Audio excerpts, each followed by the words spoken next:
Bismillahirrahmanirrahim. Assalamualaikum warahmatullahi wabarakatuh.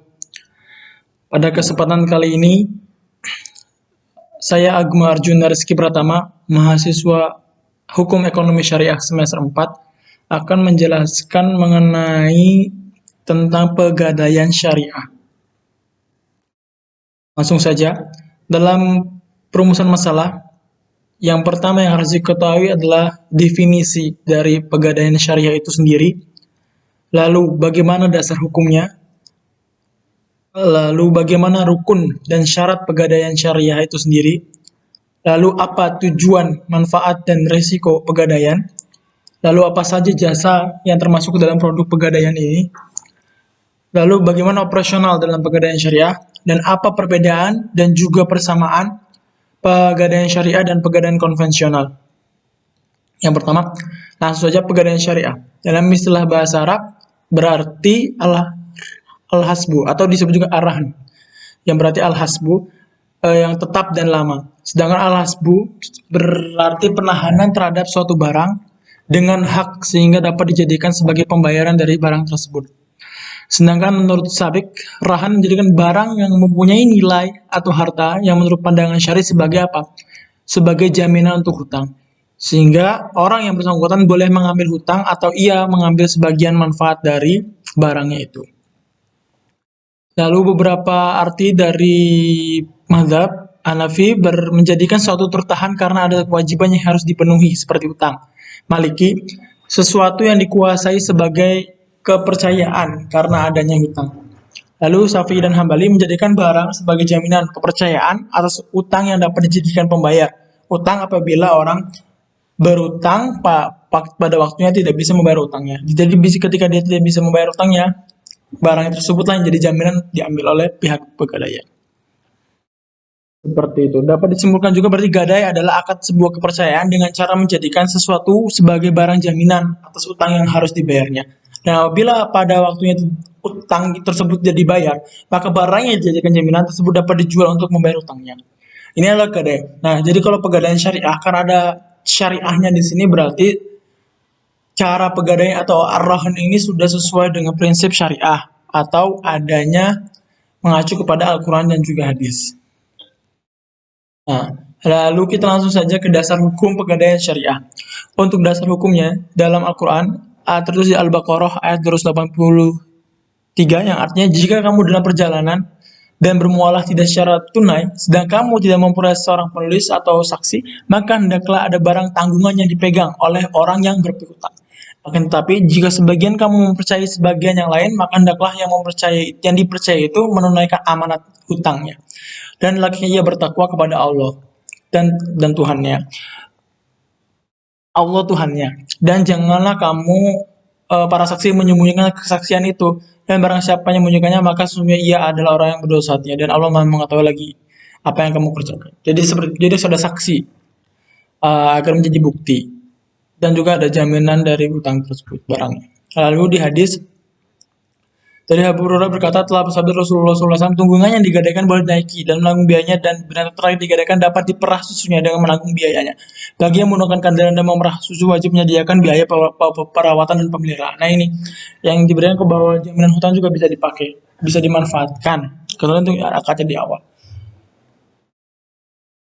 Selanjutnya ada hukum positif pasal 19 ayat 1 huruf Q Undang-Undang Nomor 21 tahun 2008 tentang perbankan syariah. Disebutkan bahwa kegiatan usaha bank umum syariah antara lain melakukan kegiatan yang lazim dilakukan di bidang perbankan dan di bidang sosial sepanjang tidak bertentangan dengan prinsip syariah yang sesuai dengan ketentuan peraturan perundang-undangan. Ketentuan inilah yang menurut hemat penulis menjadi dasar hukum bagi bank syariah untuk memberikan produk berdasarkan akad rohan. Ya, di sini ya. Jadi ada prinsip syariah.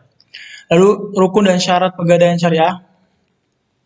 Rukunnya ada syigot, ada ucapan ijab kabul, saya menggadaikan atau saya terima dan juga apabila saya terima gadai ini. Dan ada tentu saja orang berakab yaitu rohin dan juga murtahin, orang yang menggadaikan dan orang yang menerima gadai. Orang yang menerima gadai di sini maksudnya pegadaian syariah itu sendiri. Harta dan atau barang yang dijadikan jaminan atau marhun. Jaminannya apa? Dan juga hutangnya. Lalu ada lagi syarat pegadaian. Rohin mempunyai kecakapan dalam melakukan akad ya balik, berakal, cerdas dan sebagainya. Biasanya balik usia 18 ya ini sehat akan sudah balik. Marhonnya atau barang ini dapat dijual apabila pada waktunya utang yang terbayar dinilai seimbang dengan utang dan nilai harta dan boleh dimanfaatkan. Oleh karena itu misalnya khamar dan mangga tidak sah dijadikan marhun. Jadi ya harus halal juga barangnya. Dapat diketahui dengan jelas pada waktu akad. Oleh karena itu misalnya tidak sah menggadaikan burung yang sedang terbang di udara. Atau jadi kan harus jelas barangnya harus dibawa mana yang akan dijadikan jaminan harus jelas harus bagus tidak cacat dan apapun. Dapat diserah terimakan pada waktu akad. Oleh karena itu utang yang berada dalam tanggungan tidak sah dijadikan marhun. Jadi langsung diberikan barangnya setelah akad jaminannya. Lalu dapat dikuasai oleh murtahin atau si pegadaian ini dalam hal ini. Nah, milik orang yang menggadaikan atau orang yang berutang atau apabila milik orang lain harus ada izin darinya akan tetapi apabila ada kaitan dengan hak pengurusan wilayah syariah seperti contoh menggadaikan harta milik anaknya atau orang yang menerima wasiat yang mengatakan harta milik orang tuanya memberi wasiat maka hal itu diperbolehkan tanpa harus diizinkan karena anaknya atau memberi wasiat dapat dibagi atau dipisahkan. Dan juga satu kesatuan yang tidak bisa dilakukan itu tidak sahnya hukum menggadaikan buah yang ada di pohon tanpa menggadaikan pohonnya atau tanaman tanpa tanahnya karena semua itu mungkin menyelesaikan buah tanaman tanpa pohon dan ya jadi harus kalau kita mau menggadaikan tanah atau menggadaikan pohon ya harus dengan tanahnya juga karena tidak bisa dipisahkan. Lalu marhun bih merupakan hak yang harus dikembalikan kepada rohin ya harus dikembalikan mungkin dapat dibayarkan dengan marhun tersebut ya kalau misalnya dia bisa membayar utang ya kembalikan lagi jaminan utangnya tapi kalau tidak bisa kita opsinya itu ya mengambil dari jaminannya karena kan sudah dikonstruksi di awal harus diberikan di awal harus jelas dan tertentu oleh karena itu apabila seseorang memberikan marhun atas salah satu dari dua utangnya dan menjelaskan marhun yang diserahkan utang yang mana maka hukumnya tidak sah karena hal tersebut termasuk dalam hak yang sama ya harus jelas ini jaminan utangnya jangan sampai sudah untuk jaminan utang yang lain.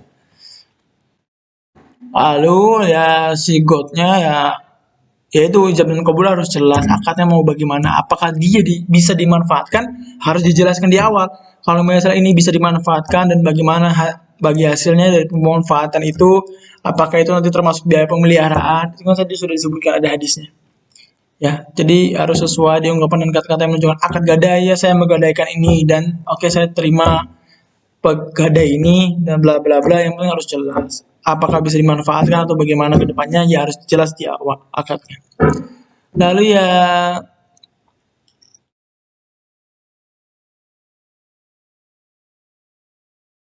selanjutnya tujuan, manfaat dan risiko pegadaian.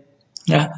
Tujuannya turut melaksanakan dan menunjang pelaksanaan kebijaksanaan dan program pemerintah di bidang ekonomi dan pembangunan nasional pada umumnya melalui penyaluran uang pembiayaan, pinjaman atas hukum dan sedekah, penjagaan praktik hijau, pegadaian gelap, dan pinjaman tidak wajar lainnya. Pemanfaatan gadai bebas bunga pada gadai syariah memiliki efek jaring pengamanan sosial karena masyarakat yang butuh dana mendesak tidak lagi terjerat pinjaman pembiayaan berbasis bunga. Ya, kalau kan kita menggadaikan sesuatu berarti kita butuh uang.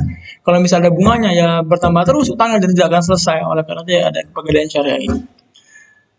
Nah, resikonya tak terbayarkan untuk nasabah, uang prestasi ya udah resikonya ya jaminan utangnya diambil karena ya mungkin ke sebagian besar tidak bisa membayar utangnya. Resiko penurunan nilai aset yang ditahan atau rusak. Ya resiko juga kalau jaminan utang terlalu lama ditahan juga kan bisa menurunkan nilainya juga harganya ketika dia nggak bayar si nasabahnya ini nggak bayar atau orang yang menggadainya ini orang yang menggadaikan barang nggak bayar ya jaminan utangnya itu kan tiap tahun bisa menurun misalnya jaminan utangnya HP itu kan tidak stagnan harganya makin lama makin turun dan itu ya sebagai risiko pegadaian itu sendiri ya manfaatnya untuk nasabah ya mendapatkan nilai atau mendapatkan fasilitas penitipan barang bergerak yang aman dan dipercaya.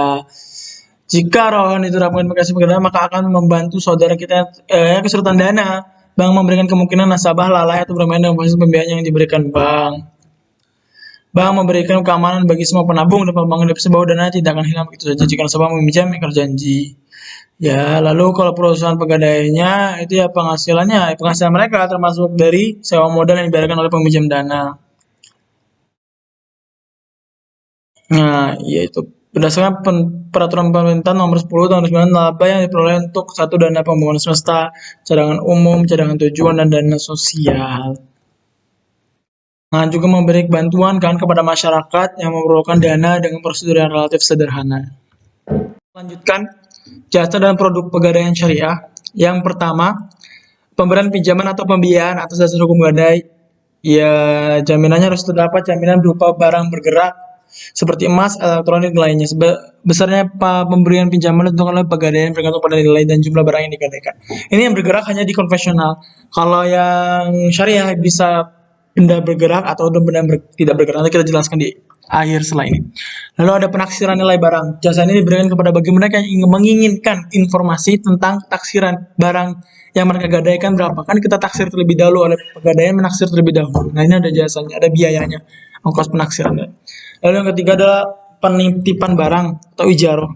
Barang yang dititipkan antara lain sertifikat motor, tanah, dan juga ada kena pembiayaan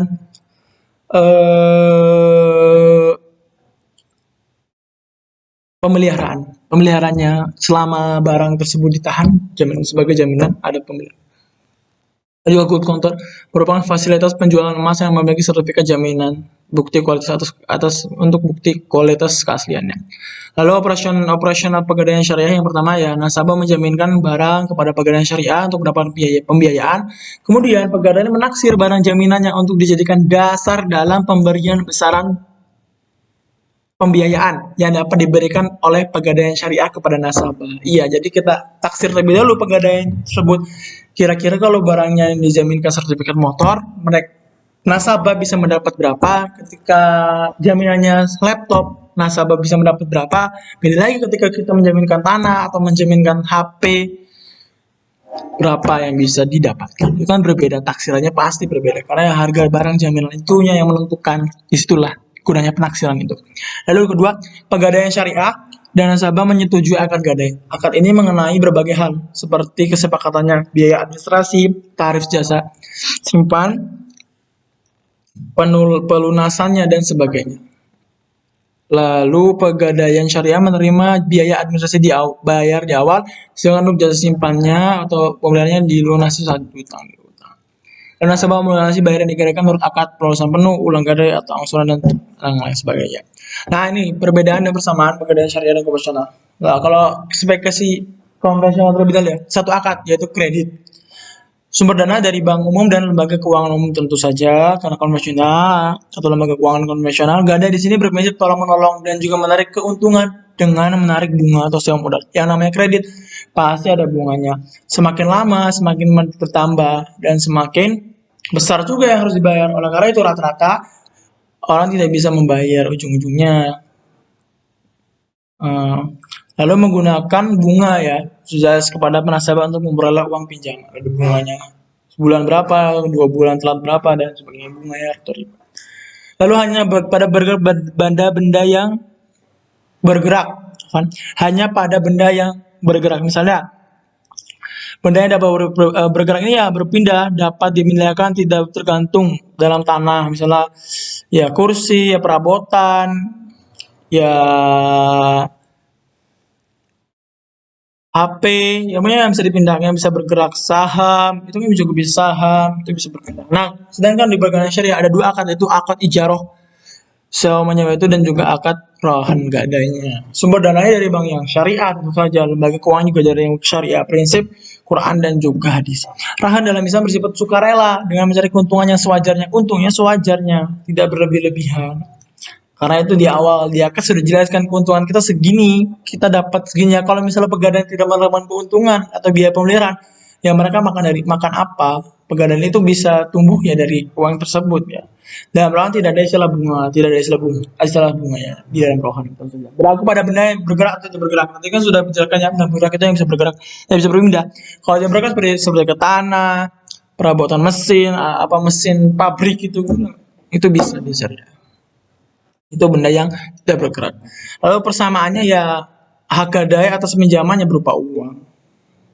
Pinjamannya berupa uang yang kita pinjamkan dari pegadaian ini. Adanya ya ada tentu saja di keduanya jaminan hutang. Lalu tidak boleh mengambil manfaat barang yang digadaikan. Ini ada saja yang boleh memanfaatkan, tergantung tadi saya jelaskan akadnya bagaimana. Biaya barang yang digadaikan ditanggung oleh para pemberi gadai. Lalu apabila batas pinjaman uang habis, barang yang digadaikan boleh dijual atau dilelang. Iya, jadi kalau misalnya barangnya sudah jatuh tempo, ya sudah diambil oleh pinjamannya sudah diambil oleh pegadaian tersebut. Nah, resikonya ya nilai barang tersebut sudah tidak sesuai ketika di awal. Misalnya sudah ada penurunannya, misalnya laptop digadaikan bulan 2020, lalu dia belum bisa mengalami sampai 2021, lalu diambil 2021, kan zamannya sudah beda, waktunya itu menurunkan. Itu kan termasuk ke resiko tadi yang saya jelaskan, resiko dari pegadaian syariah itu sendiri. Ini saya mengambil materi ini dari beberapa daftar pusaka, 4 daftar pusaka tersebut. Bisa antum lihat ya artikel dari Enda, ada beberapa PDF juga. Nah, oke, terima kasih atas perhatiannya. Mudah-mudahan setelah saya paparkan materi ini ada yang bisa dipahami atau bisa lebih dimengerti kembali. Lalu jika menemukan kesalahan atau saya ucapkan terima maaf atas kesalahan saya. Cukup sekian. Terima kasih. Wassalamualaikum warahmatullahi wabarakatuh.